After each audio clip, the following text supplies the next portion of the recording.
Olá pessoal, na aula online de hoje vamos falar sobre estimativa de recursos minerais. Primeiro, um contexto histórico. Em 51, o Daniel Craig era um engenheiro de Minas que trabalhava numa mina de ouro na África do Sul. Ele verificou que para encontrar sentido nas variâncias é preciso considerar a distância entre as amostras. Em 63, Materron desenvolveu a teoria das variáveis regionalizadas, com fundamentos da geoestatística. Primeiro, vamos definir o que é estimativa. Coloquei aqui o conceito do dicionário. Estimativa consiste em avaliação ou cálculo aproximado de algo, estimar, estimação. Parecer sobre uma pessoa ou situação baseado nas evidências existentes. Guarda esses conceitos, vamos precisar deles. Em estatística, chama-se estimativa ao processo de atribuição de valor a um parâmetro para o qual não se conhece o valor absoluto. Por exemplo, para encontrar um valor médio de uma população a partir das observações de uma amostra, tem que se proceder à sua estimativa.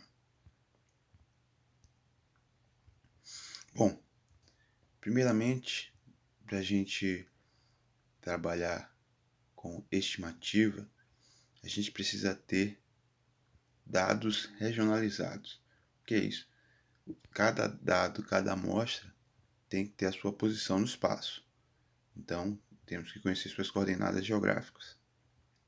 A hipótese de que dados próximos são mais parecidos do que os dados que estão mais distantes. E, para isso, a gente tem o objetivo de ter mais precisão científica na modelagem do fenômeno de continuidade de teores, por exemplo. Bom, aqui o processo de estimativa de reservas minerais, desde a exploração com a coleta de dados no campo, com a amostra de chips, sondagem, posteriormente a interpretação e a modelagem geológica, que a gente viu em algumas aulas anteriores. Na modelagem geológica, a gente já tem a envoltória do corpo mineralizado. Então, a estimativa se preocupa em preencher essa envoltória vazia com os teores a cada pequena área dessa envoltória. Na aula de hoje, vamos nessa etapa de análise estatísticas, estimativa de recursos minerais. Depois, os fatores modificadores, porque nessa etapa de estimativa nós já temos a quantidade de substância útil, podemos já calcular, transformar isso em dinheiro, por exemplo.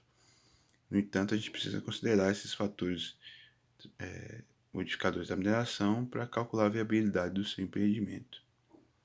Como discutimos na aula anterior, não basta só ter o depósito mineral, precisa ter todas as condições para que a gente consiga extrair com rentabilidade.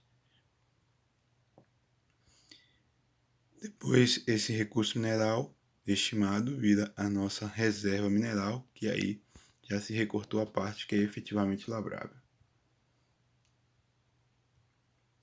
Então, para essa estimativa, a gente precisa de conhecimentos da área da geoestatística, que é o ramo da geologia e da engenharia de Minas, que se preocupa com a estimativa de recursos minerais.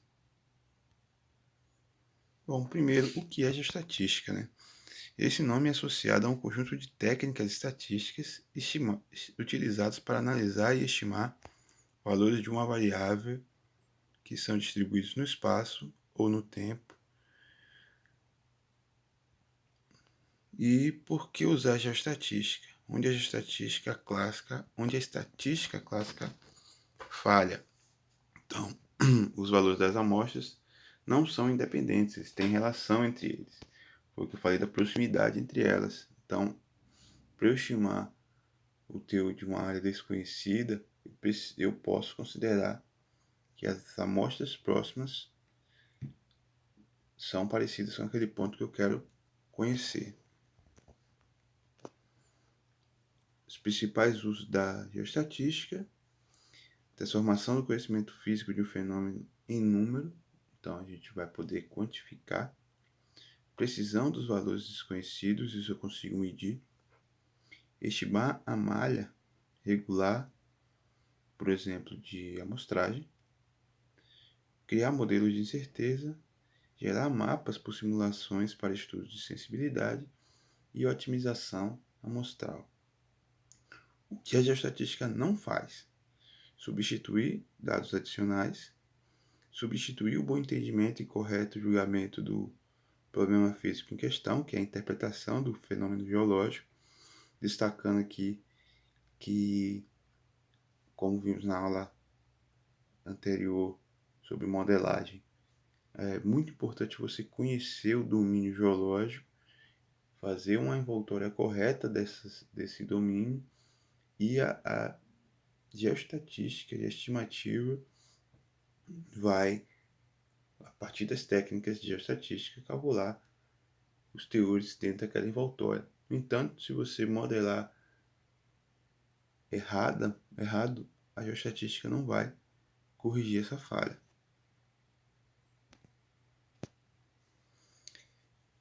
Metodologia de aplicação. Na geoestatística a gente precisa conhecer o fenômeno estudado. Então a gente faz essa chamada análise estrutural ou modelamento variográfico. Então com esse variograma, esse modelamento variográfico, eu consigo usar uma técnica chamada K-gauge, que eu vou detalhar mais na frente. Então a sequência de um estudo geoestatístico envolve análise exploratória dos dados, que te ajuda na compreensão da natureza espacial da variável. Análise estrutural, falando da estrutura do variograma, determinando a correlação espacial e a continuidade dos dados.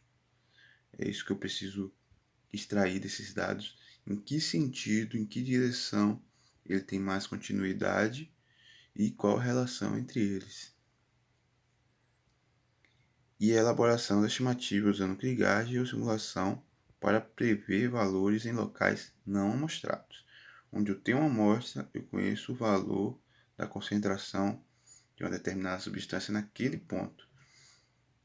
E baseado na hipótese de que amostras próximas são mais parecidas, eu consigo estimar um ponto que não tem amostra para saber o teor daquele ponto. Bom, aqui uma lista de verificação. Qual a meta do estudo?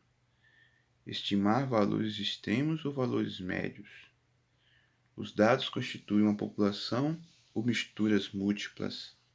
Na modelagem, a gente está preocupado justamente em separar. Normalmente a gente pode ter amostras de várias populações. A gente quer separar, envolver a mesma população dentro de uma caixa, dentro de uma envoltória. É necessário e possível separar essas populações? Existe a amostragem preferencial, que é a clusterização, eu vou comentar daqui a pouco. É possível incorporar informações subjetivas, que a gente chama de um soft data. Então aqui é o roteiro de um estudo geoestatístico. Análise estatística preliminar, com análise exploratória dos dados. Validação do banco de dados, muito importante. Verificar se tem valores duplicados, verificar se tem amostras fora de posição, se tem valores anômalos que não fazem parte daquela população. Análise da continuidade espacial, um modelo experimental de continuidade, interpretação desse modelo e depois a modelagem do variograma, que representa a continuidade desse meu depósito. E as previsões, que aí vem da estimativa e do mapeamento de risco, que a gente pode usar uma técnica chamada simulação para medir o intervalo de confiança e fazer um mapa de probabilidade em que aquela estimativa está correta. Bom, aqui a gente tem um exemplo de um bloco diagrama onde a gente tem amostras de zinco. Aqui são os valores, por exemplo, onde tem o maisinho branco. Eu tenho amostras entre 200 e 400. Eu tenho esse mais azul, amostra entre 400 e 500, e por aí vai. E aqui já é a tabela, a legenda de cores da estimativa de valores utilizando esses resultados. Então, com as amostras geolocalizadas, eu consigo modelar e estimar a concentração de zinco nessa área, que seria essa área vermelha, seriam todos os pontos de concentração com teores acima de 600 ppm.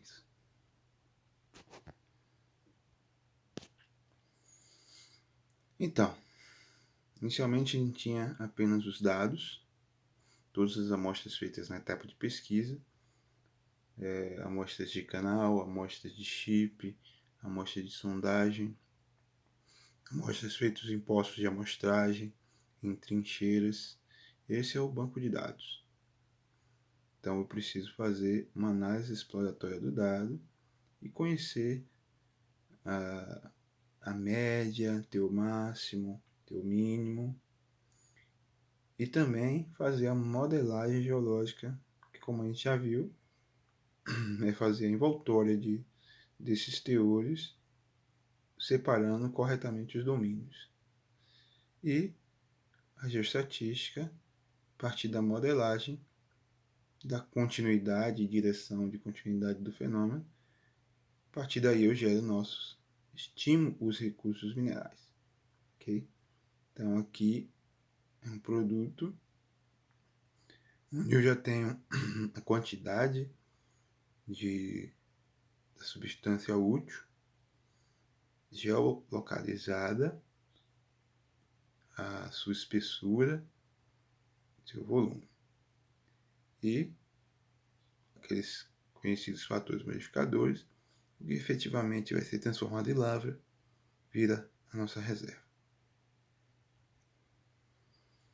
Bom, análise exploratória dos dados. Primeiramente, a estimativa de recursos é feita a partir dos dados amostrais. A gente precisa de dados numéricos geolocalizados, né? Por isso que é interessante essa imagem aqui do geoestatístico observando o comportamento das amostras. É primordial conhecer os seus dados para você fazer uma estimativa. O objetivo da análise estrutural é verificar dados discrepantes, verificar e controlar, e às vezes até eliminar dados discrepantes, normalidade da distribuição de frequência e variação dos dados. Aqui eu coloquei uma tabela ilustrativa, onde a gente tem aqui quantidade de amostras, espessura das amostras, média de teor das amostras, desvio padrão, coeficiente de variação, variância, valor mínimo, valor no primeiro quarto, valor no segundo quarto, no terceiro quarto e o valor máximo. Isso é uma tabela padrão de análise estatística. Aqui as amostras ainda não estão posicionadas. Eu faço análise para perceber ou conhecer as possibilidades da minha estimativa. E depois, no final, eu vou comparar os valores estimados com os valores amostrais que estão aqui. Aqui embaixo são gráficos padrões. Aqui um histograma, que também é para você conhecer a distribuição dos dados. E aqui um scatter-plot, que é bastante útil, especialmente quando você tem mais de uma variável a ser estimada.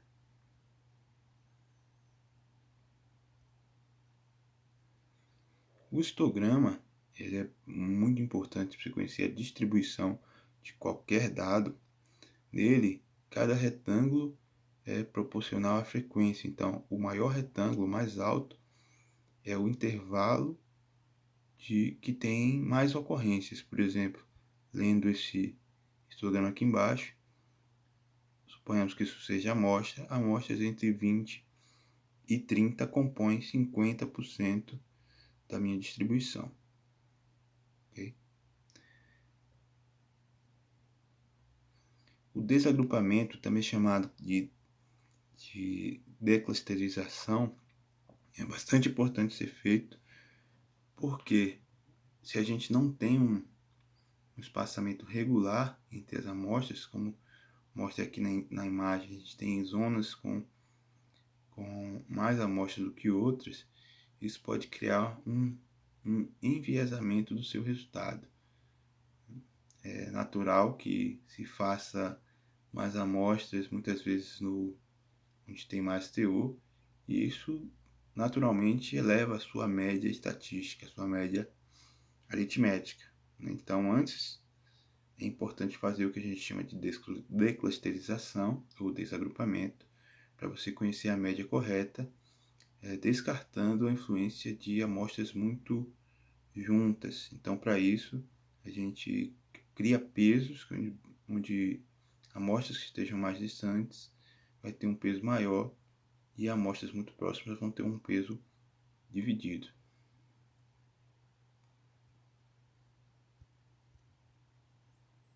Bom, a estimativa de recursos é feita por meio de krigagem ordinária. Existem outras técnicas, mas eu vou dedicar aqui a técnica mais utilizada na mineração, que é a krigagem ordinária. Esse método padrão é o padrão adotado na indústria mineral.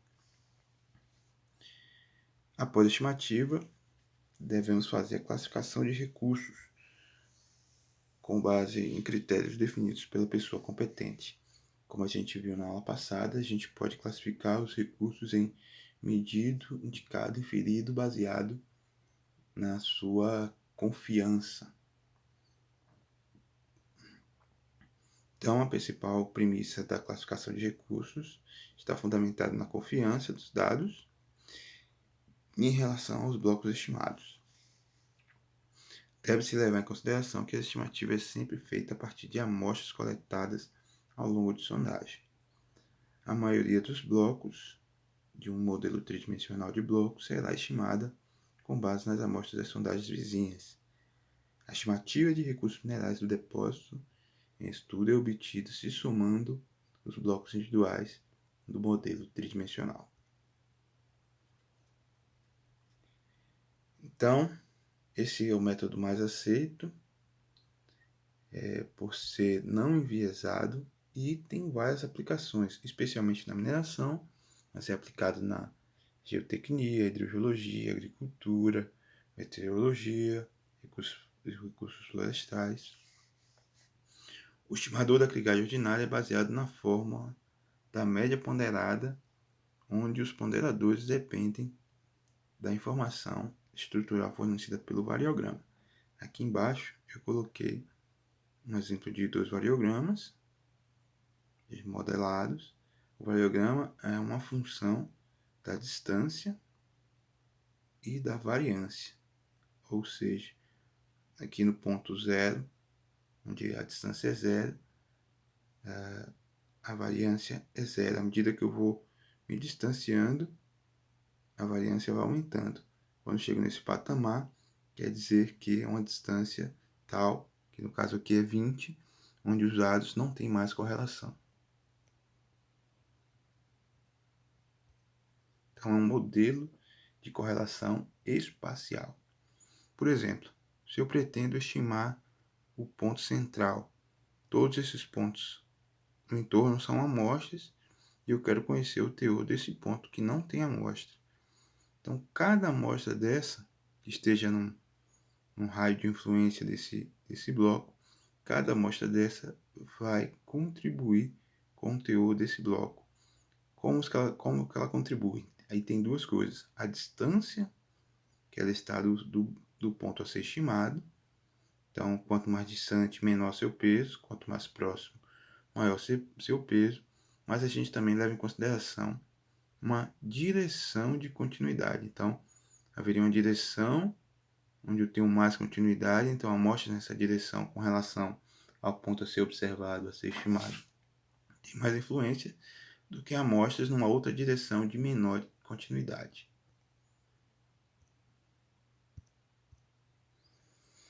E o que é continuidade geológica? Então, a continuidade geológica é a ocorrência física ou geométrica de feições geológicas que controlam a localização e deposição da mineralização. Os depósitos minerais são geralmente conhecidos a partir de pontos de amostragens e espaços, afloramentos e trabalhos subterrâneos limitados, de tal modo que uma interpolação substancial é requerida baseada no entendimento da natureza geológica do depósito. Onde é que eu represento essa natureza que eu conheço? A partir da modelagem, que já vimos anteriormente. Continuidade de teores já é um segundo aspecto, mas também muito importante, especialmente para a classificação de recursos minerais. A continuidade de teores pode ser medida por meio do modelo de correlação espacial, que é o tão falado variograma, ou semivariograma.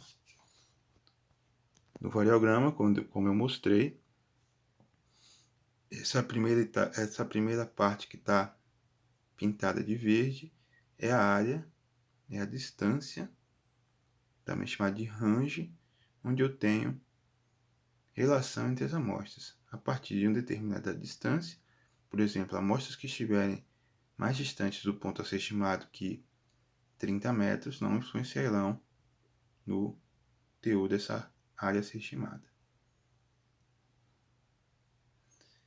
O modelo de correlação espacial informa a distância máxima das amostras que podem ser utilizadas na estimativa de um bloco de minério.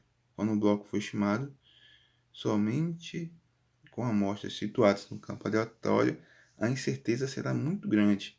Então, o recurso, nesse caso, vai ser classificado com baixo nível de confiança, que a gente chama de recurso inferido ou, muitas vezes, recurso potencial.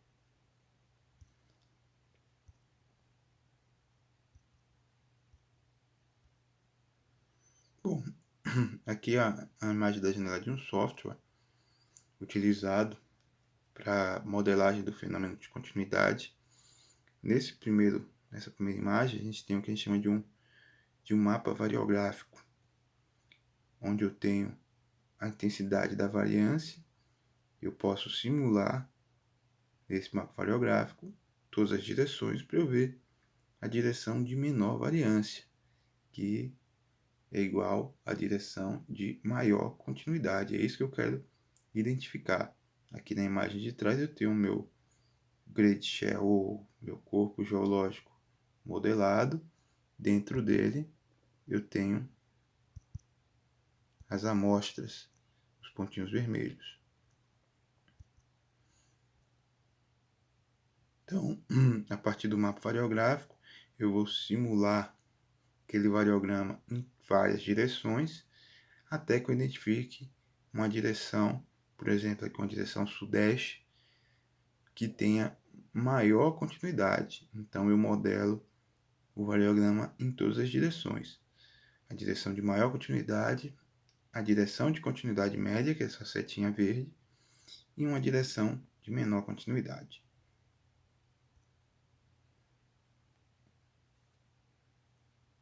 O produto da estimativa é um modelo de blocos estimado, como está aqui nessa imagem, um modelo de bloco estimado, onde eu tenho já teor a cada metro quadrado desse corpo geológico. Por exemplo, essa zona mais roxa são zonas de alto teor, né? E as zonas verdes são zonas de teores mais baixos. Dá para perceber essa continuidade desses teores. E também, como produto da estimativa, eu tenho uma tabela. Essa tabela eu já tenho quantidade em toneladas de minério e o teor dessa área, o teor total da área de interesse. que eu já posso transformar aqui em quantidade de metal.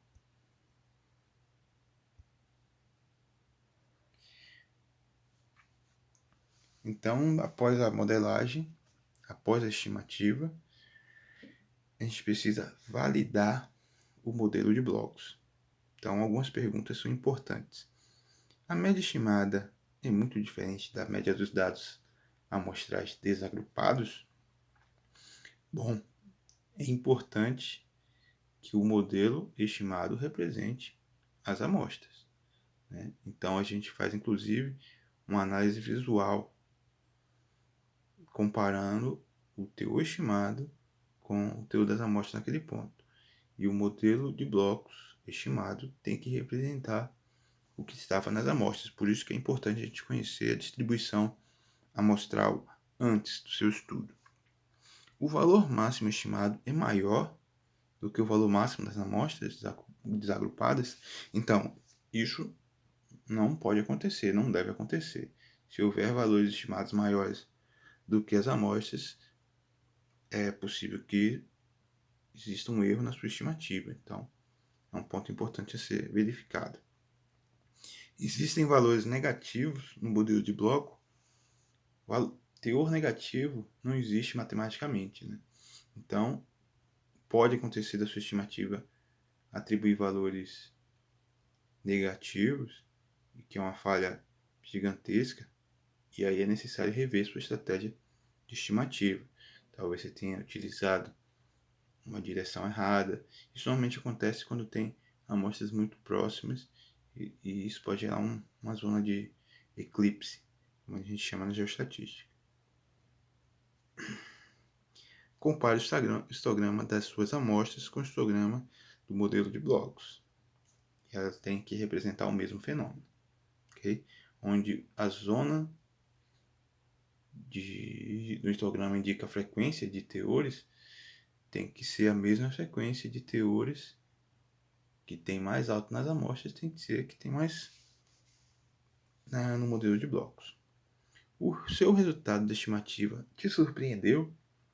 Se surpreendeu, provável que esteja errado. Porque se você conhece os dados, o modelo tem que representar os dados, então não deve ser surpreendente. Aqui a gente tem um fluxograma rápido, tenho aqui um mapa das amostras com seus teores. Eu fiz a análise dos dados e modelei o variograma e estimei o modelo de blocos. Você vê que essa zona onde tinha maiores teores está representada aqui embaixo também como zonas de maiores teores. E outra forma de validar os dados é ver a distribuição dele no espaço. Isso aqui é um gráfico chamado SWOT plot, ou análise de deriva, onde eu tenho, por exemplo, no gráfico de cima, a distribuição dos teores à medida que a gente vai subindo de nível no depósito. Aqui eu estou na cota 180, aqui eu estou na cota 525, né?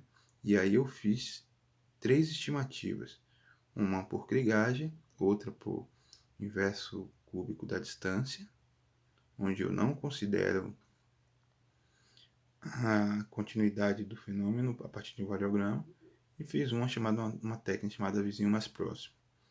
Eu utilizo essas outras duas técnicas para validar a minha técnica oficial, que é essa linha azul. Os valores não podem ser muito discrepantes. E aqui embaixo também, só que aqui eu fiz na direção Y, ou seja, na direção norte-sul. Fiz a mesma verificação para conhecer o comportamento dos teores.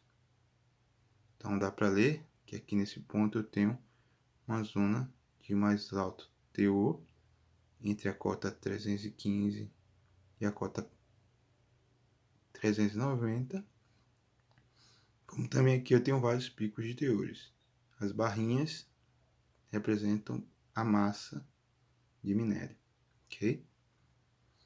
Então, como você puder perceber, a estimativa de recursos está muito relacionado à matemática, à estatística, né? E é um tema realmente complexo. vou me colocar novamente aqui à disposição para as dúvidas. Mandem e-mail, mandem mensagem no WhatsApp. E eu aguardo todos vocês nas nossas aulas presenciais no futuro, ok? Por hoje é só, bom estudo!